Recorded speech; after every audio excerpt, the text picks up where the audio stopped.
Welcome to the Dickens Festival in the incorporated village of Port Jefferson. Let's check in with Terry. Hey Terry, nice to see you again. Yes, hi, great to see you. Now this must feel like home to you. Tell us how Port Jefferson is a home base for you when it's not the Dickens Festival. Well, there's a few reasons why Port Jefferson feels like home.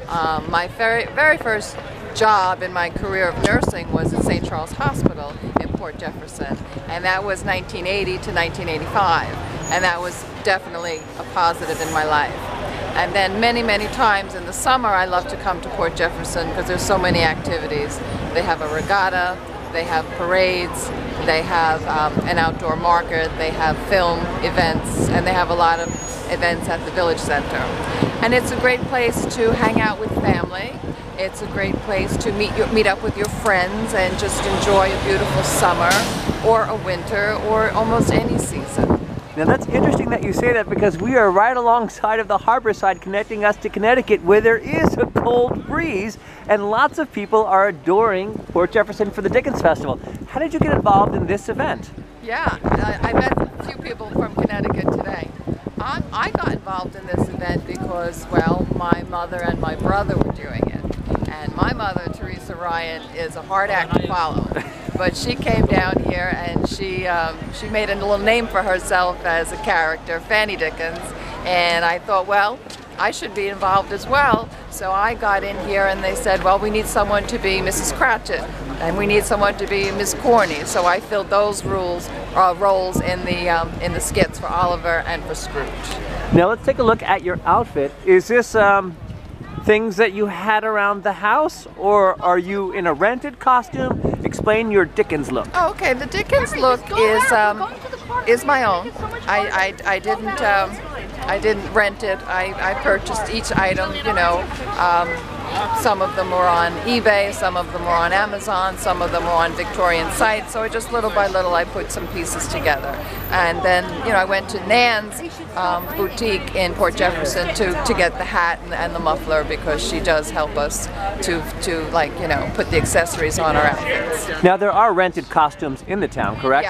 Yeah, there's a few people. The Bobby has a rented costume. There's a few people with rented costumes. Now we're here Friday, Saturday, and Sunday, but I heard it's going to be a longer event. It's going to be Dickens throughout December, but what happens prior to the Dickens Festival? How many rehearsals, how much responsibility is involved with getting prepared for the Dickens Festival? We start right after Labor Day, and we meet twice a week, and we rehearse twice, 2 evenings a week from Labor Day up until the Dickens Festival in December. Now this is something that we talk about all year round. I mean, it'll come up over 4th of July, it'll come up around Halloween. Yeah. What is so important about this festival that warms your heart on a cold day, that it resonates throughout the entire year for you? Well, you know, life is good and life can be tough.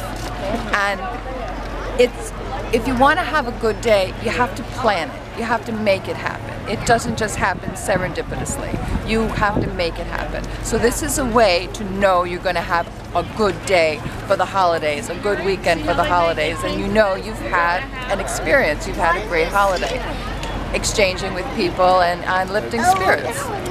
Now, speaking of spirits, you have some family members that are no longer with you, but you have Victorian family members? What is that all about? Yeah, Elizabeth McDougall was born in that era. I believe she was born like the 1800s. 1800s, and that would be my grandmother on my father's side, and she's from Glasgow. Scotland. Scotland. Yeah. Now, have you channeled anything you learned from these Victorian people that are actually in your life as a Victorian woman here in Port Jefferson? Well, they love to have tea, so, you know, and then whenever I get a chance, I stop and have a tea break. You know, they love to have tea.